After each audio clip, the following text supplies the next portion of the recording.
Hi, everyone, and welcome to another episode of Pickleball and Politics, where I combine my quest to stay out of the kitchen with my passion for politics. I finally played pickleball again, and as expected, I stunk. That's all I'm going to say. Instead of coming on and telling you I know I haven't played pickleball for a month, I'm going to stink. I'm going to tell you next week I'm going to be fabulous. I am going to be phenomenal. I'm putting that out into the universe. Maybe it will help. I don't know. Okay, I wanted to come on real quick and recap yesterday in New Hampshire. We finally had the first in the nation primary in New Hampshire, and Donald Trump was victorious, as we thought he would be, as the polls showed he would be, as I told you he would be, because I could see the enthusiasm and the support and the passion that his followers have for him in New Hampshire, the crowds he was getting, and just the vibe was of a winner. It just was. At every Trump rally I went to in New Hampshire, and I ended up at 3. I saw him 4 times this year, but I went to 3 New Hampshire rallies. And the excitement was just off the chain. The people are passionate about Donald Trump. So I wanted to recap the final numbers. Donald Trump was 54.3 and Nikki Haley was 43.3, 11-point spread. The last polls we had Trump at like 52, 53, and they had Haley running at like 36, 38. So she definitely did a little bit better than the polls were indicating. But that's probably due to the fact in New Hampshire, the independents and unenrolled can grab the other party's ballot for the primary. So a lot of unenrolled and independents went and voted yesterday, because that's the thing you did yesterday in New Hampshire. You went and voted. And so they wanted to be part of this first in the nation primary. So they grabbed a ballot. And I do think of a good percentage of them did vote for Nikki Haley. But when I was watching the news last night, as people were exiting the polls, nobody said they were voting for Nikki Haley because they absolutely loved her. And she was a phenomenal candidate. And she would make a great president of the United States. They all said the same thing. Oh, I'm voting for Nikki Haley because I hate Donald Trump. And you're not going to become president of the United States simply because people hate the person you're running against. They have to want you.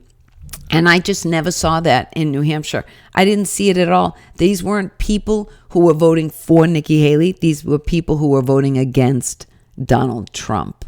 And that's why she's not going to be the nominee. I know she plans on continuing down to South Carolina. She has a big donor gathering in New York City next week. And I guess they'll kind of let her know how much more money they're going to give her to keep this up, because they're all never Trumpers, and they can't stand the former President Trump, and they want to get rid of him. So they may infuse a lot of money into Nikki Haley's campaign, but at the end of the day, it is the voter who decides. I do also think the media is pushing Nikki, because after Iowa and then New Hampshire, they don't want their own little election circus to end.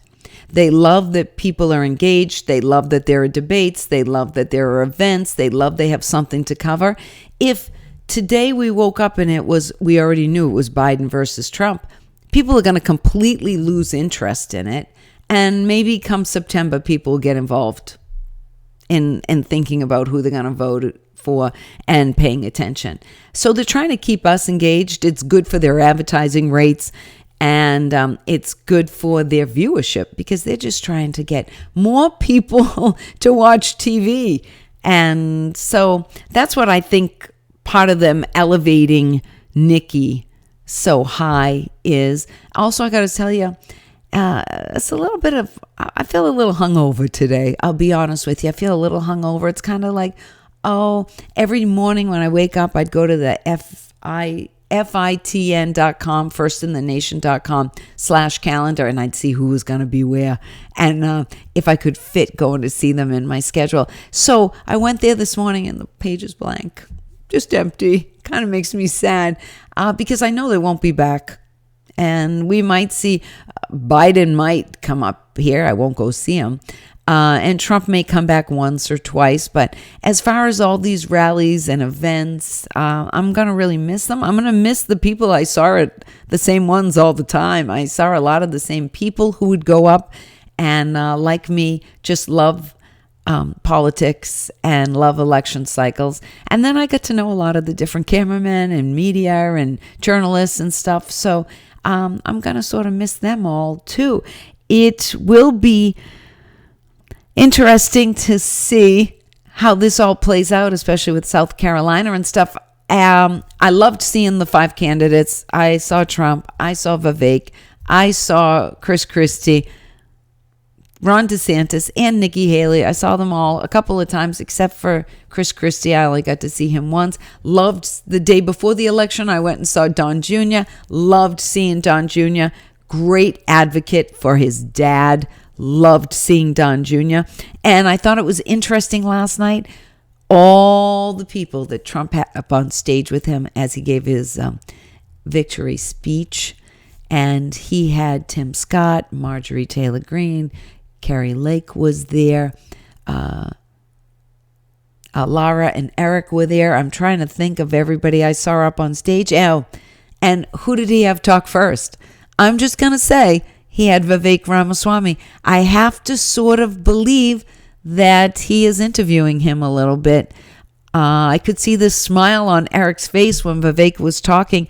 I believe the Trump organization sort of loves Vivek. So we'll see what happens with that. The next big story we have is, when does Nikki step down?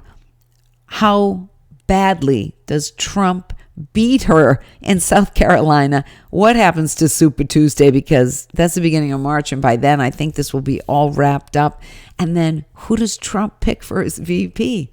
Oh, it's going to be so exciting. Okay, I haven't done a dink of the day for a while, but the dink of the day for me is Joe Biden's write-in campaign. So pathetic. So pathetic he wasn't on the ballot and he had to be written in.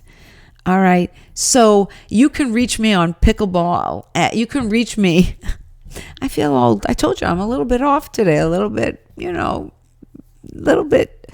hungover. The primary's over. What do we do now, sort of? Okay, you can reach me on Getter and Instagram at Pickleball and Politics. You can reach me on Twitter at Pickle and Paul.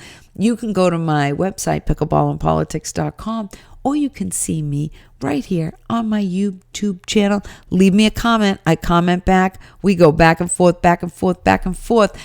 So please engage with me. I'd love to talk to you. Give me a thumbs up, subscribe, all that stuff people beg you to do. All right, until next time, I will see you again soon on Pickleball and Politics.